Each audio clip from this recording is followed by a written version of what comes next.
Permission নিলাম, বললাম যে হচ্ছে ওই যে ওনারা ভিডিও বন্ধ করতে বলতেছিল, যার জন্য ভিডিও বন্ধ করলাম। কি সুন্দর বট গাছ। বললো যে ওই যে ওইদিকে ইন্ডিয়ার সীমানার একটা পিলার আছে, পিলার পর্যন্ত যাওয়া যায় আর কি। বললাম যে ছবি তুলে চলে আসবো খুবই। আর আমাদের সিএনজির যে ভাই অমায়িক ভাই, অমায়িক ভাই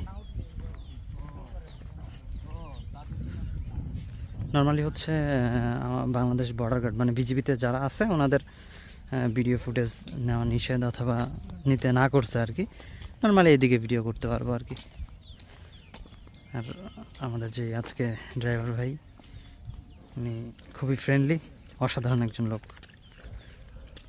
উনি এখানে নিয়ে আসছে মূলত, আমরা আসলে এই এরিয়া সম্বন্ধে জানতাম না। উনি মূলত নিয়ে আসছে এদিকে ভাই।